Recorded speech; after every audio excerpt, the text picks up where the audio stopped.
Human rights. You hear the term all the time, right? But it's so much more than just a legal phrase. It's really a powerful story about our shared dignity and, honestly, the constant fight to protect it. So let's dive in and unpack what that actually means. And it's a totally fair question to ask. I mean, we're living in an age of AI, constant digital surveillance, a changing climate.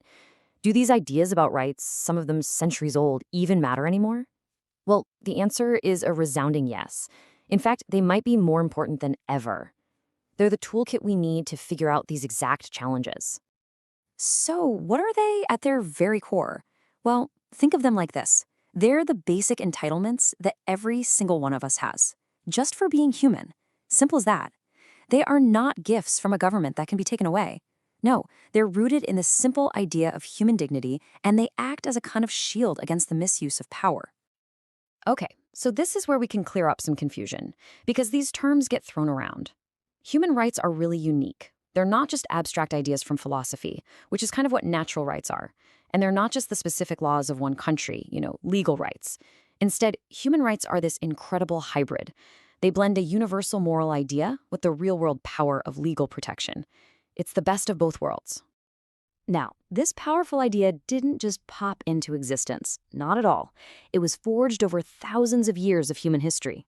So let's take a quick trip back in time to see how this journey unfolded, from ancient codes of conduct to the global standard we have today. Early on, you had ethical systems in places like ancient India and Persia, talking about duty and what it means to be a just ruler.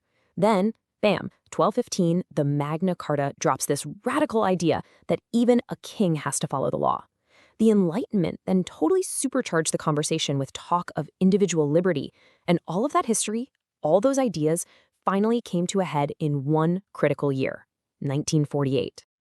And you really can't overstate how important this year is. I mean, think about it. The world was just coming out of the absolute horror of World War II. People were desperate for a way to make sure something that terrible could never, ever happen again. And out of that desperation came something truly incredible.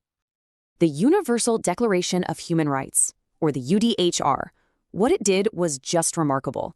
It took all these different philosophies from all over the world, stretching back centuries, and it wove them together into a single, shared language of human dignity.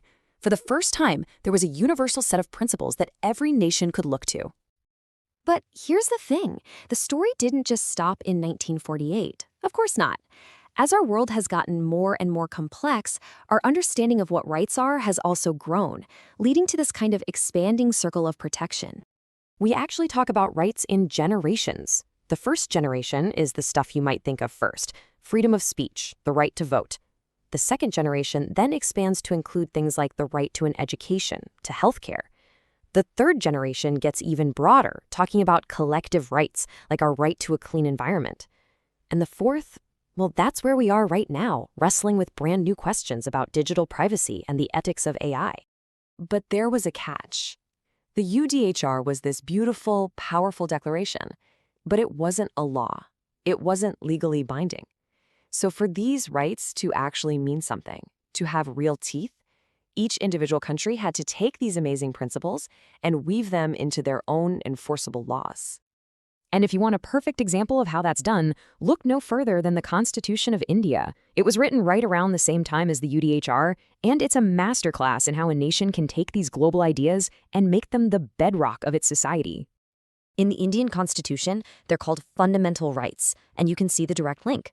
You've got the right to equality, freedom of speech, the right to life. But this last one, Article 32, is absolutely key. It's called the heart and soul of the Constitution because it gives every citizen the power to go straight to the Supreme Court if their rights are violated. That's what makes the promise real. But of course, having rights written down on paper is one thing. Making sure they're a reality for every single person, well, that's an ongoing battle.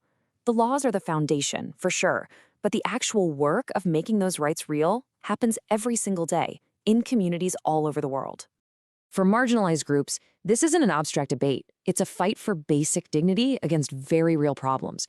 For Dalit communities pushing back against social exclusion, for Adivasi peoples fighting to protect their land and culture, and for women working to tear down systemic barriers, the Constitution gives them the tools, but the struggle to use those tools effectively is constant.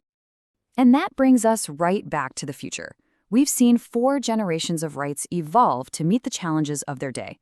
So, as our world keeps changing at this incredible speed, what's next? What will a 5th generation of human rights even look like? What will it need to protect us from? That's a question that all of us are going to have to answer together.